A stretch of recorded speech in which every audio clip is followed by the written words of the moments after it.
DIYDave. We're back at it again with another video that was kind of a surprise.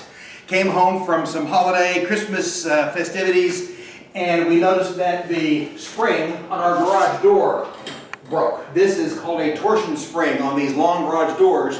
Some garage doors have long extension springs that go over the side rails here, but on most of the newer doors you see these torsion springs, so we're going to replace it. Now this is a job that a professional garage door company would ordinarily charge around $300 plus or minus to do for you. If you don't mind going for third-party parts, you can find the replacement springs for $70 to $80, again, give or take. Now, one thing I will point out is that these torsion springs that help lift the door are under tremendous pressure. They, as a result, necessarily imply a bit of risk in that if you loosen them or if they break unexpectedly, there's a tremendous amount of energy stored up in these things. So exercise real extreme caution when you're doing these things, especially when you're loosening the tense side, which we'll do in just a few minutes. If you have any hesitation about your physical ability to navigate the details of replacing one of these springs, don't do it. No DIY project is worth you getting hurt over. And there is definitely a risk of getting hurt if you don't handle these springs properly.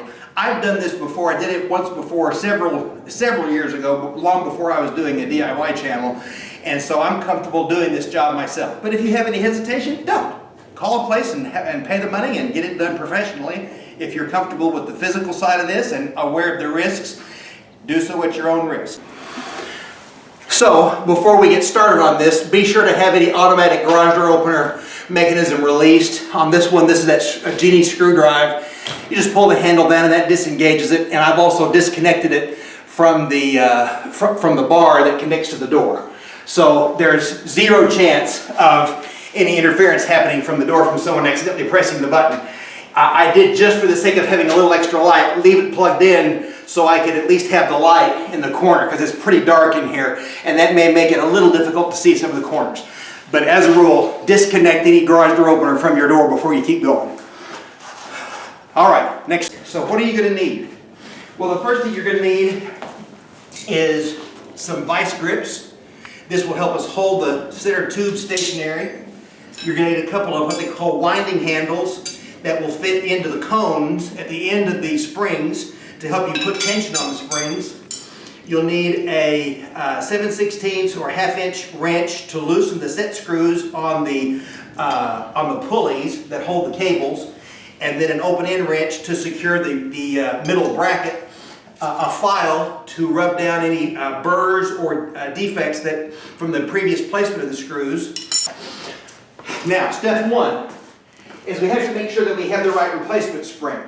If you don't know, you can look at, on this particular side, you come over here, you can see, we're fortunate in that on this particular side we have the existing side silk screened right on that spring, and that says 218 by 2 by 120 by 25. That means that the wire diameter of this spring is 0.216. Its inside diameter is 2 inches, and the spring itself, untensioned, is 25 inches long. Since I had that, I was able to find a local vendor that had those same springs in stock. 218 times 2 times 25. Now, when you encounter a situation where these springs are broken, you might be tempted to save a little money by only replacing one spring. Well, that's not a good idea. Normally, over time, these springs will age, and if you've got one that's already broken, chances are the other one is not too far behind. And if you notice, there's a little gap in this spring right here indicating that this part is probably starting to get weak too. So the basic idea is, if you're going to replace one, replace both. Now, as you're looking at the garage door, there's an important difference between the two kinds of springs. There's a left wound spring and a right wound spring. The left wound spring is noted by a black paint mark on what they call the winding cone, and it goes on the right side. The right wound spring is noted by a red paint mark, like you see right here, and it goes on the left side. First, we've got to disassemble and take the spring tension off of that spring on the right side. So we'll do that first. Now, one thing that's important, since this side is still under tension, I don't want to be on this side of that winding cone. The end of that spring is called a winding cone. In case something happens and that spring separates while I'm working on it, I don't want to be on this side of it with that cone flying this way. If I stay on this side of the cone, if it explodes, it's going to go that way.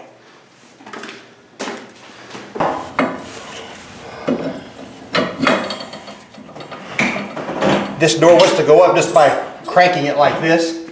So what I want to do is I'm going to loosen these set screws, and I have to be prepared because once these set screws are loosened, then the torque that's on this tension side of the spring will start to transfer to this handle, and it will start to fight me. So I don't want to do, and I want to make sure I get this on the loosening side. And that's the wrong size wrench. Okay, I had to switch wrenches because the other one wasn't fitting. So we've got just a ratcheting wrench here that's 7/16.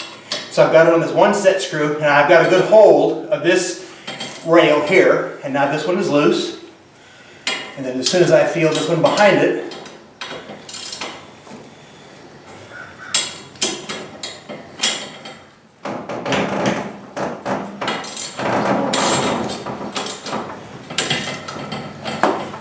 okay, now you definitely feel the transfer of torque.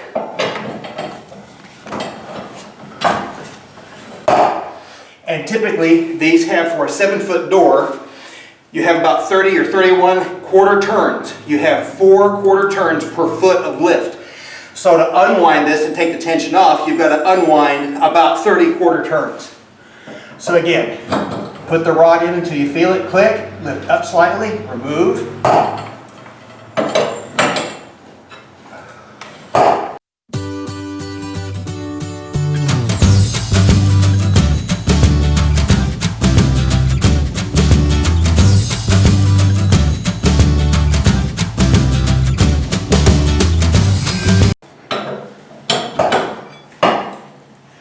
There's really very little tension on this.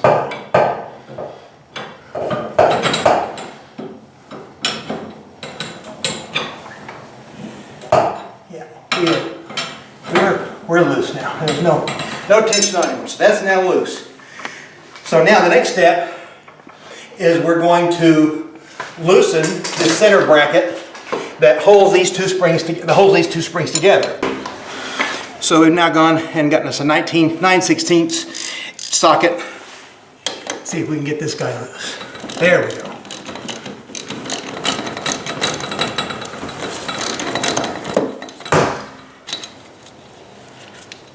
Okay, there's these screws. We'll put those aside.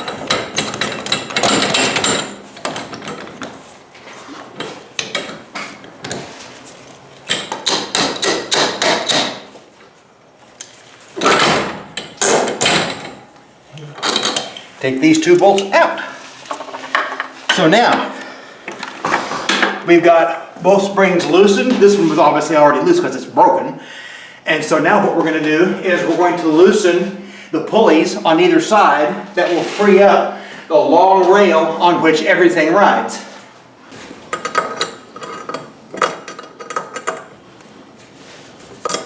Okay, so now I've got 7/16 inch open end wrench, and I'm loosening the set screw on this wheel. And now it should slide freely, and it does.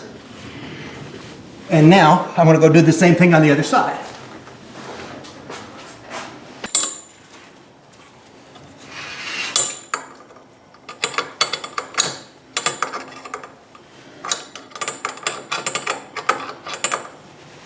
There we go. Okay. Again, that freely slides. So now all we have to do is slide the assembly, this rail to the left, remove this pulley here, and then slide the spring out.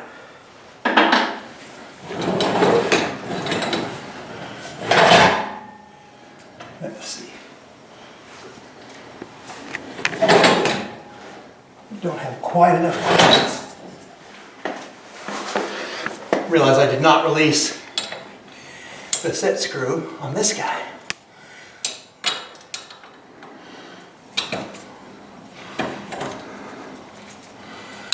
There we go.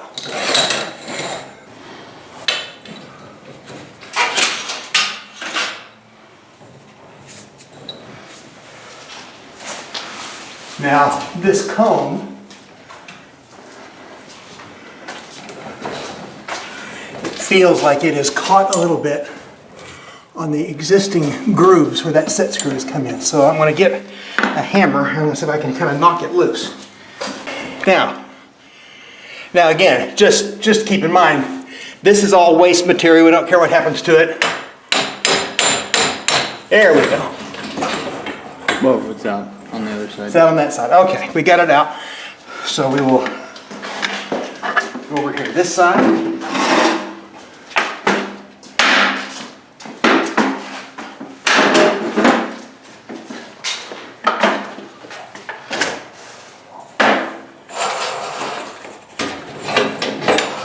Take this wheel out.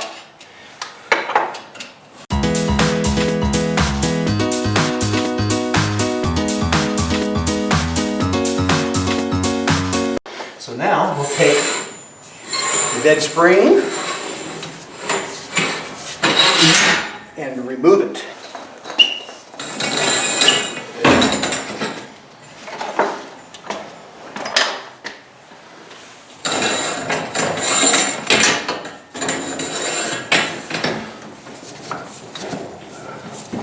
Oh, one thing that's important. There's a little nylon bushing right here in the center. That's got to stay on the rail. You don't want that to go with the spring. As a matter of fact, I'll just take that out and we'll just knock it out when it's off. Yeah.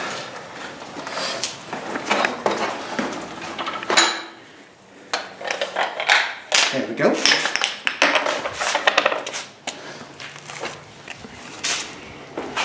Gosh, yes. Okay.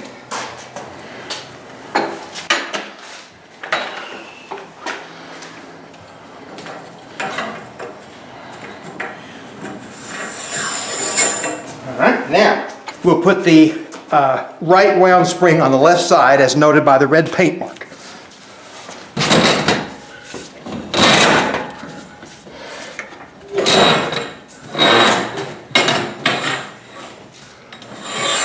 Okay, now we will put the pulley back on.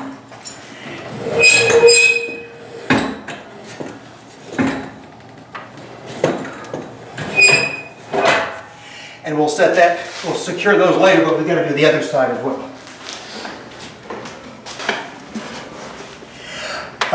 Is that going to slide? Hang on. Make sure we got it loose.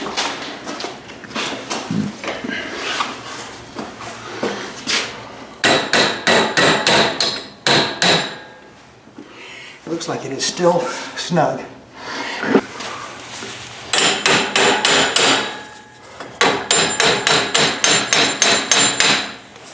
Okay, this is where the file comes in handy.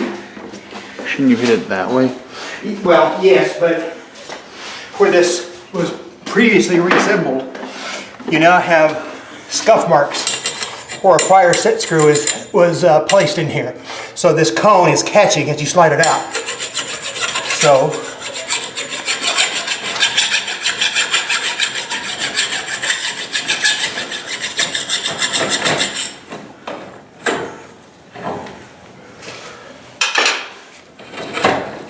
there we go, it did it.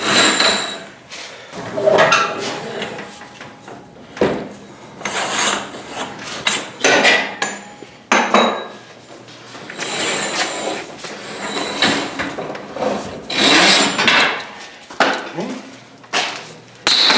Again, these things are a little heavy.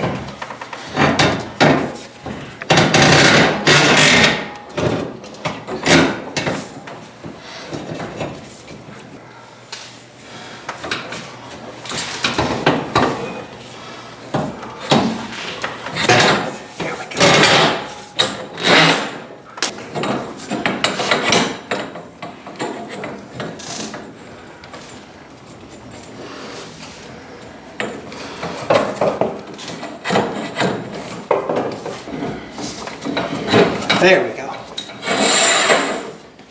Okay?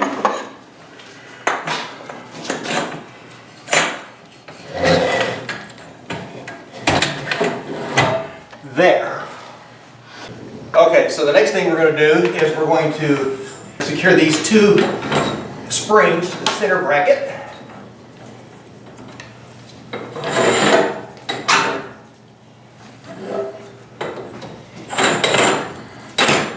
Perfect. Secure these two springs to the center bracket.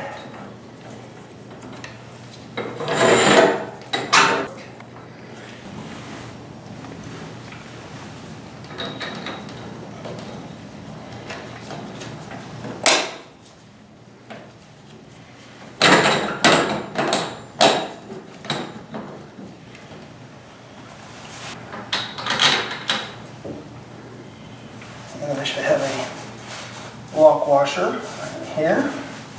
It's in here, I can feel it, I just can't grab it with my gloves.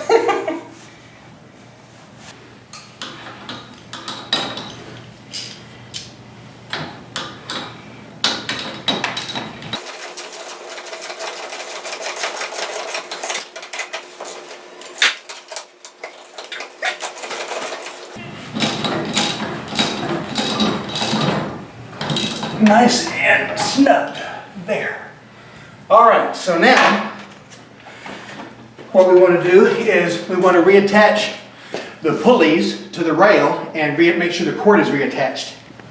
So let's get that done. Okay, what we want to make sure is that we have a nice unobstructed path for the cable, and notice that it's got a little curve in it because it'll fit inside a little notch in the wheel, and we want that to be secure inside the pulley. So, and here's the little notch right here. So we'll fit that guy right in there.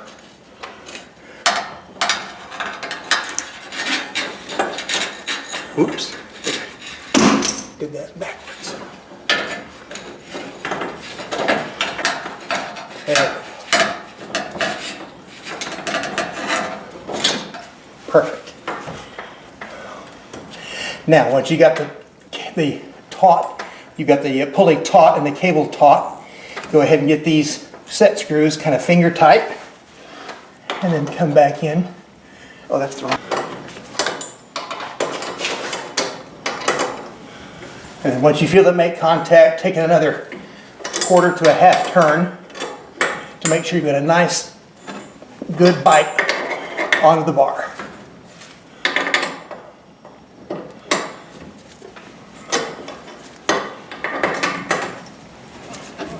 There. That wheel is good to go. Now we do the same thing on the other side. Same principle applies here.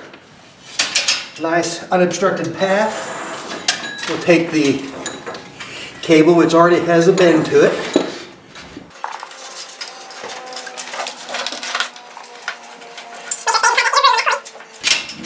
All the way around.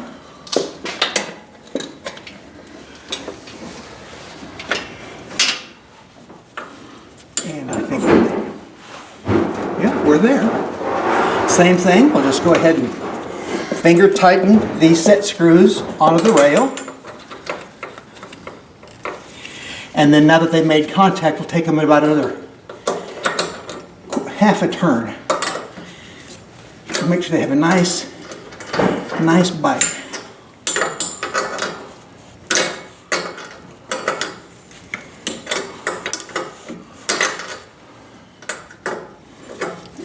There. I think that's good. Oh, yeah. We may have, oh yeah, I think we lost some tension. Yeah, we're going to have to do this one again. Okay, here's what happened. I did not see that the wire came outside the rail. That needs to be straight and inside this bracket. So that's a minor goof on my part, but we can fix it.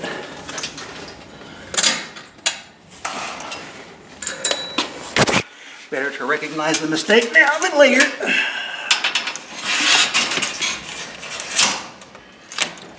There we go. And in fact, what we'll do, we'll make sure that I didn't make the same mistake on the other side. I don't think we did, but I'm going to double check. There, that's much better. Much more better. Now I'm going to have to loosen this. It needs to be inside the metal thing. Yeah, it should be. Oh, well, this one's on the outside. It is? Yeah.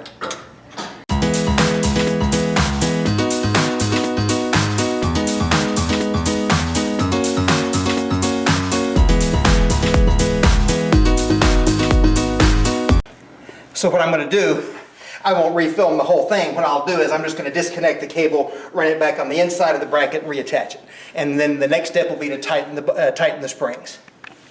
Okay, I fixed the cord on the left side pulley. So now both of the cables are unobstructed and coming straight up, not outside the rails. Minor mistake, but we fixed it.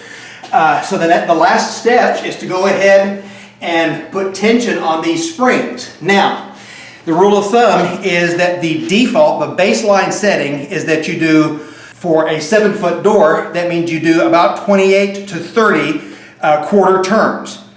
Now, what you do then is you don't leave it there. What you do is, after you do the 30 to 31 quarter turns, you lift the door halfway up and see if it balances, if it tends to go up or down, and then you adjust the number of turns more or less, depending on how much tension you need to add or subtract.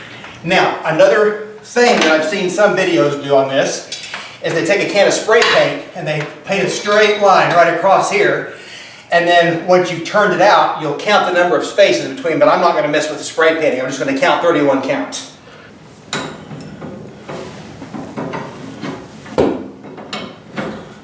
Okay. 1, 2, 3.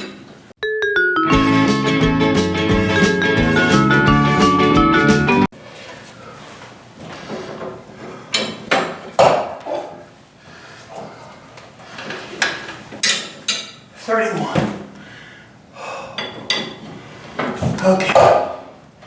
Now.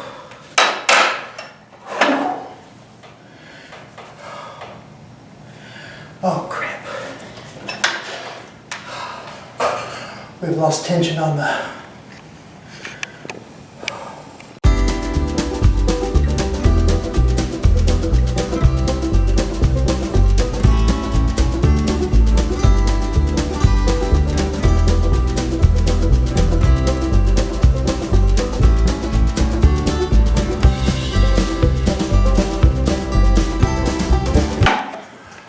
Okay, this is Dad behind the camera. Matthew wanted to do a couple of the turns on there to get an idea of what this feels like. And we've done the 31 basic turns, and we're going through the process of balancing the door now. And we're going to see if these last few turns have done the trick. We mentioned earlier that we had a couple of hiccups on the pulley. We fixed those, and the cable is now properly around the inside of the track, flowing freely. He's tightened up the bar, and now he's putting that other bar in. He's going to release that guy. There. Looks good. So now what we're going to do is we're going to do another balance test.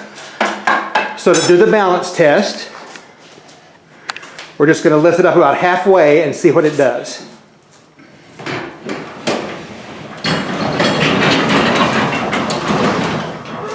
Okay, let go, and it's perfectly still. That's great. Okay, put it up the rest of the way.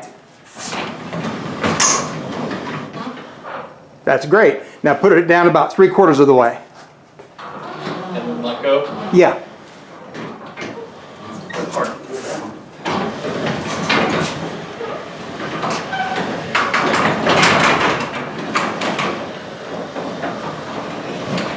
Okay, let it go.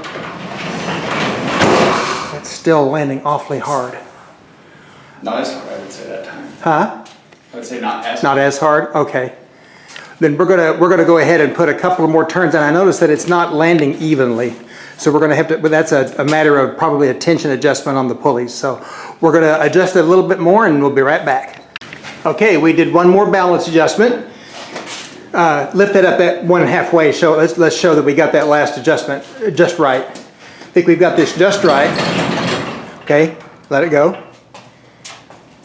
Okay, then lower it about another foot and then let it go.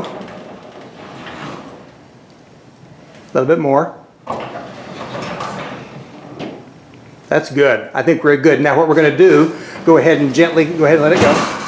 Now we've obviously got a gap problem, which means that the tension on this pulley, that pulley needs to be rotated forward just a degree or two to make sure that door is level, or else the door will rack as the garage door opener opens it up. So let me fix that real quick.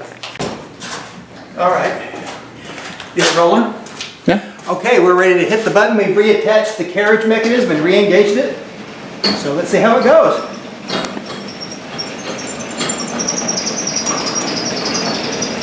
And on this particular model of Genie garage door opener, the first few times after the power's been cut and it's gone through some cycles where it knows that the door was out of adjustment, it will go slow. But after it's set it 2 or 3 times, it'll go at a higher speed. So it went up just fine. You might adjust the up power. It's a little low, but I'm not sure if it'll matter since the new car is so shorter. Right. One thing I will notice for people who are watching, this lower brace is a mess. I tried reattaching it. It's so badly bent, I think I'm going to have to replace it, but it's not germane to replacing the springs. So let's go ahead and close it.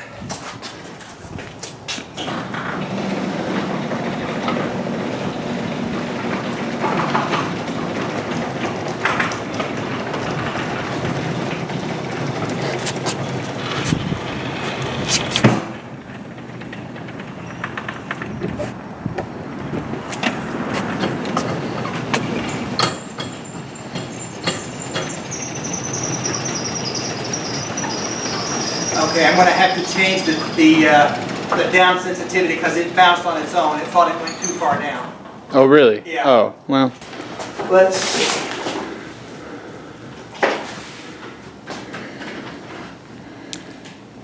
Okay, hit the button.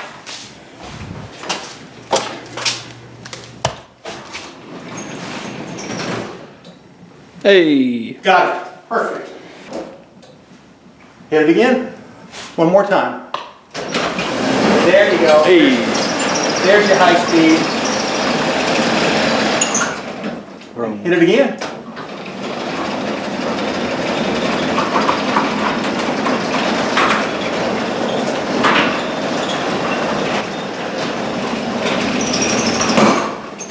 Hot dog. That's a success.